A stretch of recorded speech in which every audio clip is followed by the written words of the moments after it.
आपका अपना show mister chief minister यानी कि आपके मुख्यमंत्री, और मैं हूं आपके साथ प्रीति चौहान। तो आपको लेकर चलते हैं कि आपके प्रदेश और आपके राज्य के मुख्यमंत्री ने आज पूरे दिन भर क्या कुछ किया और आपके लिए आपके मुख्यमंत्री आज क्या कुछ लेकर आए। तो सबसे पहले आज शुरुआत हिमाचल प्रदेश की, जहां अगले साल, माफ कीजिएगा, इसी साल विधानसभा चुनाव है। ऐसे में हिमाचल प्रदेश में भारतीय जनता पार्टी ने चुनावी बिगुल भी फूंक दिया है। इसी कड़ी में प्रधानमंत्री नरेंद्र मोदी 9 दिनों में हमीरपुर संसदीय क्षेत्र का दूसरा दौरा कर रहे हैं। प्रधानमंत्री नरेंद्र मोदी ऊना पहुंचे, जहां उन्होंने वंदे भारत एक्सप्रेस को हरी झंडी दिखाई। इस मौके पर प्रदेश के मुखिया जयराम ठाकुर, केंद्रीय मंत्री अनुराग ठाकुर समेत कई दिग्गज वहां मौजूद रहे। इसके बाद मुख्यमंत्री जयराम ठाकुर ने देवभूमि हिमाचल प्रदेश में प्रधानमंत्री का भव्य स्वागत किया। साथ ही मुख्यमंत्री ने कहा कि हम हिमाचलियों के लिए ये सपने से कम नहीं है। हिमाचल के लोग हमेशा सोचते थे कि आना जाना जरा आसान हो जाए, और ऐसे में अब हिमाचल भौगोलिक परिस्थिति में बड़ा कठिन रहा है। तो रेल हिमाचल में सिर्फ ऊना में थी, लेकिन प्रधानमंत्री मोदी ने आज वंदे भारत एक्सप्रेस ट्रेन चलाकर 4 चांद हिमाचल में लगा दिए।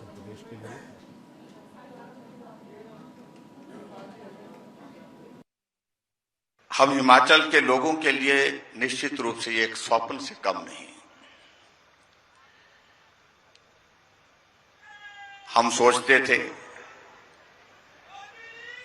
कभी हिमाचल प्रदेश में हमारा आना जाना सरल हो, और सबसे महत्वपूर्ण चीज जिस बात के लिए मैं आदरणीय प्रधानमंत्री जी के समक्ष एक बार नहीं अनेकों बार निवेदन करता रहा हूं, आपका आशीर्वाद मिलता रहा, आपका सहयोग मिलता रहा। हिमाचल भौगोलिक दृष्टि से कठिन प्रदेश है, आना जाना कठिन है, लेकिन उसके बावजूद ये सुंदर प्रदेश है, शांत प्रदेश है। यहां आना जाना हमारा सरल हो, उसके लिए सदैव हम प्रयत्नशील रहे हैं। रेल हमको या तो कालका मिलती थी, रेल या तो हमको चंडीगढ़ से मिलती थी। बहुत मुश्किल से कुछ वर्षों से ऊना को रेल की सुविधा प्राप्त हुई, लेकिन इस सुविधा में आज आपने 4 चांद लगा दिए। वंदे भारत नई ट्रेन की शुरुआत आज यहां से हुई, उसके लिए मैं आपका हृदय से आभार व्यक्त करता हूं। और मुझे इस बात की खुशी है कि यह ट्रेन बहुत कम समय में यहां से आप सबका आना जाना चंडीगढ़, दिल्ली बहुत सरल कर देगी। इसके लिए मैं सभी भाई बहनों को बहुत बहुत जहां बधाई देता हूं, आदरणीय प्रधानमंत्री जी का हृदय से आभार व्यक्त करता हूं। यह हमारा एक स्वप्न जैसा था जो साकार हुआ, और उसी तरह से हम आगे बढ़कर के हम बात कहें। हिमाचल छोटा सा प्रदेश, और इस छोटे से प्रदेश में प्राइवेट सेक्टर का इन्वेस्टमेंट हो। यहां हम हिमाचल प्रदेश में प्राइवेट सेक्टर की इन्वेस्टमेंट के साथ अपनी प्रगति की गाथा को आगे बढ़ा सके, उस यात्रा को आगे बढ़ा सके, ये भी एक बात थी। जब हिमाचल में सरकार बनी, मैंने आदरणीय प्रधानमंत्री जी के समक्ष इस विषय को रखा कि हम प्राइवेट सेक्टर के इन्वेस्टमेंट को हिमाचल प्रदेश में आकर्षित करने के लिए प्रयत्न कर रहे हैं। आपने हमारा मार्गदर्शन किया, हमने ग्लोबल इन्वेस्टर्स मीट धर्मशाला में किए। हमने आपसे निवेदन किया कि आप आए, आपने हमको आशीर्वाद दे करके, शुभकामनाएं दे करके उस काम को आगे बढ़ाने के लिए रास्ता हमारा साफ किया। और आज मुझे इस बात की खुशी है कि हिमाचल छोटा प्रदेश होने के बावजूद प्राइवेट सेक्टर का इन्वेस्टमेंट हिमाचल प्रदेश में आ रहा है, और उसी के अंतर्गत जहां ईज ऑफ डूइंग बिजनेस में हम 17वें नंबर पर पूरे देश भर में थे, आज हम 7वें नंबर पर आ गए। तो हिमाचल प्रदेश को आज तोहफा क्या क्या मिला है, ये भी जान लेते हैं जरा ग्राफिक्स के जरिए, और आपको बताते हैं कि हिमाचलियों को आज तोहफा क्या कुछ मिला है। तो सबसे पहले आपको बता दें, आज प्रधानमंत्री मोदी ने वंदे भारत जो ट्रेन है उसे हरी झंडी दिखाई है, नंबर 1। उसके बाद हम बताएं जरा कि देश की चौथी और नई दिल्ली को तीसरी वंदे भारत ट्रेन मिली है, और हम आपको बता दें कि दिल्ली से ऊना के बीच 21 अक्टूबर से ये ट्रेन चलाई जाएगी। 5.5 घंटे में पूरा होगा दिल्ली से ऊना के बीच का सफर। तो इसका मतलब है अगर आप दिल्ली में रहते हैं और ऊना की वादियों में घूमना चाहते हैं तो बस 5 घंटे, अगर मैं भी जाऊं तो सिर्फ 5 घंटे स्पेंड करना पड़ेगा। वंदे भारत ट्रेन में बैठी और सीधे ऊना में उतर जाऊंगी। ये आप पर भी अप्लाई होता है। अंबाला, चंडीगढ़, आनंदपुर, हम आपको बता दें ये वो साहिब स्टेशन होंगे जहां पर ये ट्रेन रुकेगी। नई दिल्ली से सुबह 5:50 पर ये ट्रेन रवाना होगी वंदे भारत एक्सप्रेस और ठीक 11:05 पर आप अंदौरा रेलवे स्टेशन पहुंच जाएंगे। वापसी में दोपहर 1 बजे आपको अंदौरा से वापसी की ट्रेन मिलेगी जो कि शाम के 6:25 पर आपको नई दिल्ली रेलवे स्टेशन उतार देगी। है ना, बड़ा जबरदस्त ये पूरा ट्रिप। अगर आपको हिमाचल का दौरा करना है, हिमाचल घूमना है, ऊना जाना है, तो अगर आप वंदे भारत ट्रेन में बैठे और सीधे आप ऊना के सफर पे होंगे। आगे बढ़ेंगे, आपको ग्राफिक्स के जरिए आपको हम बताते हैं कि और क्या कुछ सौगात मिला। एक बार जल्दी से ग्राफिक्स के जरिए हम आपको एक बार और बता दें। शाम को हिमाचल प्रदेश को बल्क ड्रग फार्मा पार्क भी आज मिला है। ये भी बहुत बड़ी बात है कि हिमाचल प्रदेश को आज बल्क ड्रग फार्मा पार्क दिया गया है।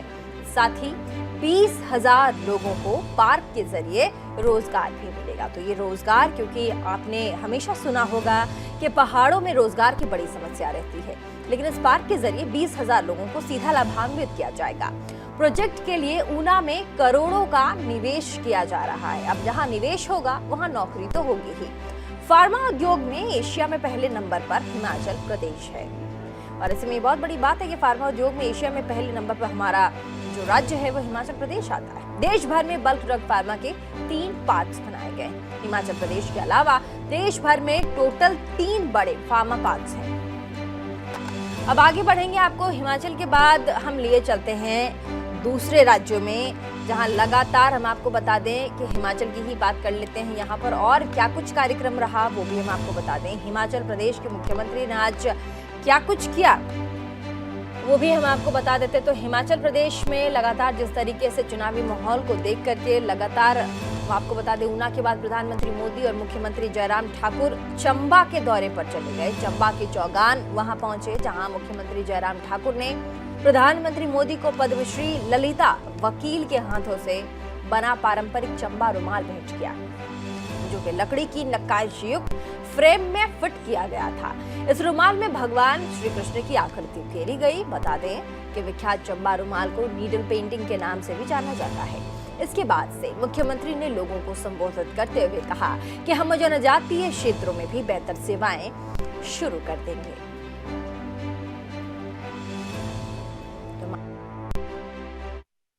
हम सब के लिए ये सौभाग्य है, आदरणीय प्रधानमंत्री जी का स्नेह जिस प्रकार से हिमाचल प्रदेश के लोगों को मिलता है, सहयोग और समर्थन मिलता है, आगे बढ़ने के लिए मार्गदर्शन मिलता है, उसको हम जीवन भर भूल नहीं सकते।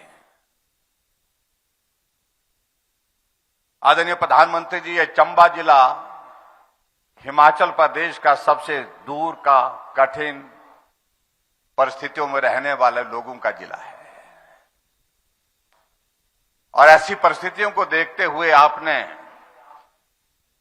इस जिले को एक विशेष दर्जा दिया एस्पिरेशनल डिस्ट्रिक्ट के नाते, ताकि ये जिला आगे बढ़ सके। जहां विकास में अगर कमी है उस कमी को हम पूरा कर सके। केंद्र की ओर से लगातार आप एस्पिरेशनल डिस्ट्रिक्ट के अनेक कार्यक्रमों में स्वयं मॉनिटर करते हैं और मुझे इस बात की खुशी है कि आपकी इन भावनाओं का सम्मान करते हुए कि चंबा जिला आगे बढ़े।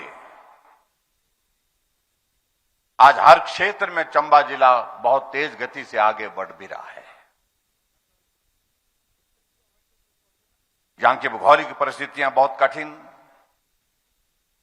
लेकिन फिर भी उसके बावजूद यहां की सुंदरता, यहां का अपना कल्चर, यहां की अपनी संस्कृति लोगों को आकर्षित करती है। प्रधानमंत्री बनने के पश्चात आपका यह पहला दौरा है और 1981 के बाद यहां पर किसी प्रधानमंत्री का आगमन हुआ है। इसके लिए मैं आपका आभार व्यक्त। हिमाचल में आपने इन पहाड़ों को सिर्फ देखा नहीं है,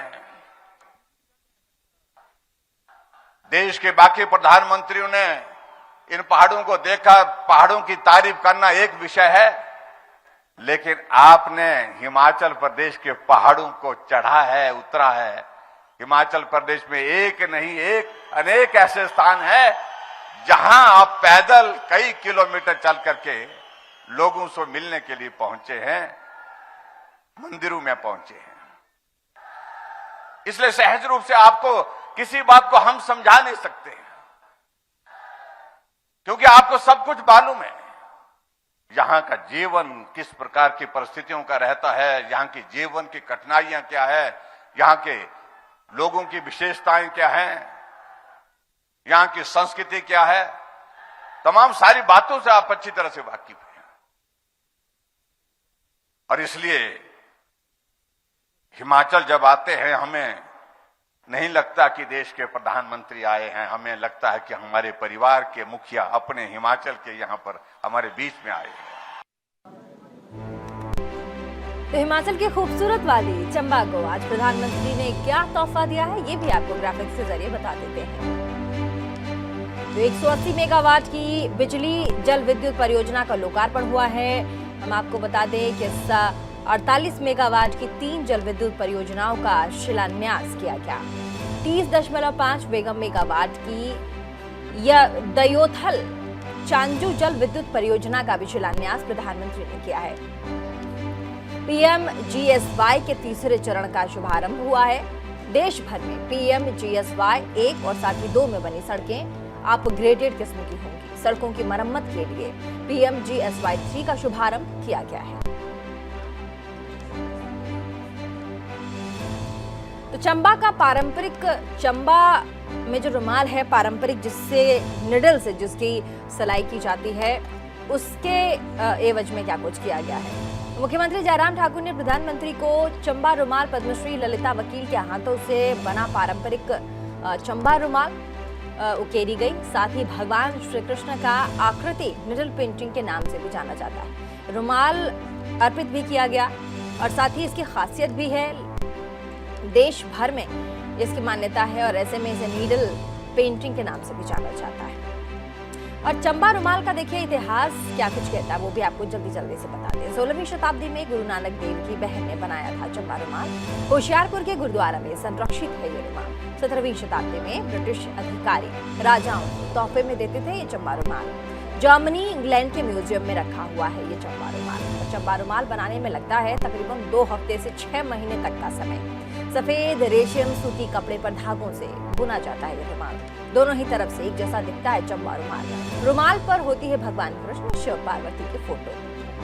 2000 से लेकर 50,000 तक इस रुमाल की कीमत है। तो इस बार अगर आप चंबा जाएं तो ये रुमाल खरीदना ना भूलें। और हिमाचल प्रदेश के ऊना में प्रधानमंत्री नरेंद्र मोदी ने देश की चौथी वंदे भारत एक्सप्रेस ट्रेन को हरी झंडी दिखाई, जो ट्रेन चंडीगढ़ से अंबाला और कुरुक्षेत्र के रास्ते दिल्ली जाएगी, जिसका हरियाणा के मुख्यमंत्री मनोहर लाल ने स्वागत किया। अंबाला तक का सफर भी तय किया। साथ ही इस मौके पर मुख्यमंत्री मनोहर लाल खट्टर ने कहा कि आजादी के अमृत महोत्सव के तहत 75 वंदे भारत ट्रेन चलाने की योजना है। इससे देश की प्रगति को नई दिशा मिलेगी। वंदे भारत एक्सप्रेस में सफर हवाई जहाज जैसा ही होता है। ट्रेन में यात्रियों के लिए सभी प्रकार की सुविधाएं उपलब्ध कराई गई हैं। मुख्यमंत्री मनोहर लाल खट्टर ने कहा कि इस मौके पर प्रधानमंत्री मोदी का आभार व्यक्त करता हूं और आज दिल प्रफुल्लित है।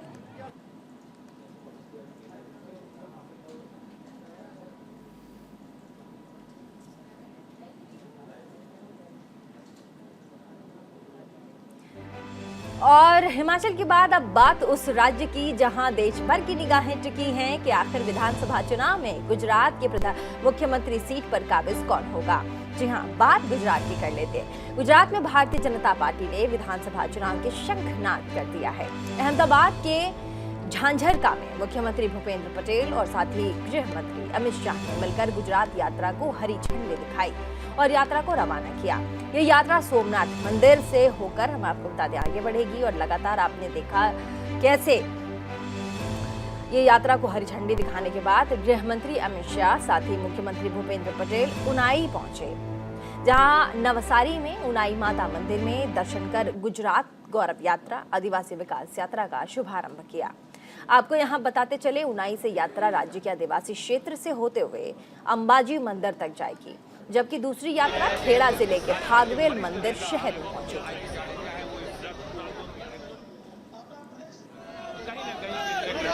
साफ कर दिया है कि आने वाला चुनाव जो है वो काफी होने वाला भाजपा के वरिष्ठ नेता। तो गुजरात गौरव यात्रा की कुछ खास बातें हैं जो हम आपको ग्राफिक्स के जरिए बता देते हैं। बीजेपी राज्य में निकालेगी 5 गौरव यात्रा, साथ ही 2 यात्राओं को भाजपा अध्यक्ष जेपी नड्डा ने हरी झंडी दिखाई है। 3 यात्राओं को गृह मंत्री अमित शाह हरी झंडी दिखाएंगे। तीसरी गुजरात गौरव यात्रा अहमदाबाद के झांझरका से शुरू होकर अमित शाह शुरू हो गई है, माफ कीजिएगा, अमित शाह और मुख्यमंत्री भूपेंद्र पटेल ने दिखाई है यात्रा को हरी झंडी। उनाई में आदिवासी विकास यात्रा को हरी झंडी दिखाई गई। आदिवासी बहुल क्षेत्र से गुजरेगी यह विकास यात्रा। 9 दिनों तक 182 विधानसभा क्षेत्रों में 144-145 कार्यक्रम, 5,734 किलोमीटर की दूरी तय करेगी गुजरात गौरव यात्रा। तीसरी बार गुजरात में गौरव यात्रा निकाल रही है भाजपा। पार्टी ने साल 2000 और 2017 में निकाली थी इसी तरह की गौरव यात्रा। और अब ग्राफिक्स के जरिए हम आपको बता देते हैं कि क्या कुछ हुआ है। उनाई में आदिवासी विकास यात्रा को हरी झंडी दिखाई गई। साथ ही आदिवासी बहुल क्षेत्र के लिए भाजपा काम करना चाह रही है। आदिवासी बहुल क्षेत्र से ये ट्रेन गुजरेगी, जो कि विकास के तौर पर इसे देखा जा रहा है, विकास यात्रा इसे नाम दिया जा रहा है। 9 दिनों तक 182 विधानसभा क्षेत्रों में 144 से लेकर 145 कार्यक्रम किए जाएंगे। साथ ही हम आपको बता दें कि 5,734 किलोमीटर की दूरी तय करेगी गुजरात गौरव यात्रा। लंबी यात्रा है, लेकिन विधानसभा चुनाव भी बड़े ही तगड़े मुकाबले से भरा होगा। तीसरी बार गुजरात में गौरव यात्रा निकाली जा रही है। और अब गुजरात के मुख्यमंत्री के बाद बारी आती है मुख्यमंत्री छत्तीसगढ़ की। छत्तीसगढ़ में ईडी के मुद्दे पर भाजपा और कांग्रेस नेताओं में जमकर बयानबाजी हो रही है। मुख्यमंत्री भूपेश बघेल और मुख्यमंत्री सीएम रमन सिंह के बीच भी विवाद बढ़ता जा रहा है। दोनों ही नेता ईडी के मुद्दे पर आमने सामने दिखे, तो वहीं मुख्यमंत्री भूपेश बघेल ने बिना नाम लिए भाजपा पर जमकर निशाना साधा। उन्होंने कहा कि बीजेपी सरकारी एजेंसियों को दुरुपयोग करती है। जब भी चुनाव नजदीक आने लगते हैं तो बीजेपी उस राज्य में विपक्षी नेताओं के यहाँ पर छापेमारी करवा के ईडी और सीबीआई जैसी एजेंसियों को भेज देती है, लेकिन उन्हें रेड में क्या मिलता है इसका खुलासा नहीं करती। जांच एजेंसियां हैं वो केंद्र के इशारे पर गैर भाजपा शासित राज्यों के लोगों को ही प्रताड़ित करने का काम कर रहे हैं। इनके पार्टी में जाते ही सब धुल जाता है। हेमंत बिस्व शर्मा केस का क्या हुआ भाई? वो जैसे भाजपा में गए सब धुल गया। पश्चिम बंगाल में क्या हुआ? जैसे भाजपा में गए सब धुल गया। उसकी जांच नहीं होगी। मतलब सेंट्रल एजेंसी का आप विपक्ष के लोगों को प्रताड़ित करने का काम कर रहे हैं। और हम कह रहे हैं जो गलत है उसको कानून कार्रवाई, हम कहाँ रोक रहे हैं, लेकिन आप सूत्रों के हवाले से बदनाम करने की कोशिश कर रहे हैं। जैसे अभी सवाल पूछे 40 घंटा हुई सूची जारी नहीं किए, अब कह रहे हैं कि इतने करोड़ सूत्रों से पता चला, इतने करोड़ किस किस अधिकारी के पास, ठेकेदार, व्यापारी के पास कितना पैसा जमा आपने पकड़ा है? 40 घंटे में गिन नहीं पाया, बताना चाहिए। तो आप यदि कोई एक आदमी भ्रष्ट है तो उसके खिलाफ कड़ी कार्रवाई करें। हम लोग, हम उसके पक्ष में नहीं हैं, उसके खिलाफ कड़ी कार्रवाई होनी चाहिए। लेकिन जो ईमानदार लोग हैं उसको गेहूं के सामने घूम क्यों फिर रहे हैं आप? मान लो आपने 16 जगह कार्रवाई की, तो अलग अलग कोई एक संस्था के या एक जो पार्टी है उसके 5 जगह ऑफिस है, 10 जगह ऑफिस है, 25 जगह ऑफिस है, अनेक प्रदेशों में रहते हैं, अलग शहरों में रहते हैं, वहाँ आप जांच करें, कार्रवाई करें, समझ आता है।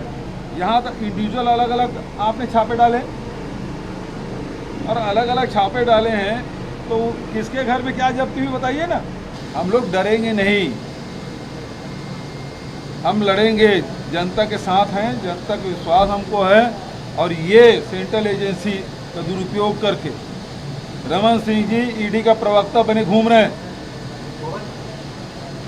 उनको बताना चाहिए किसके घर में क्या मिला, लेकिन दुष्प्रचार करने की कोशिश क्यों, मतलब कुल मिलाकर बदनाम करने की कोशिश कर रहे हैं।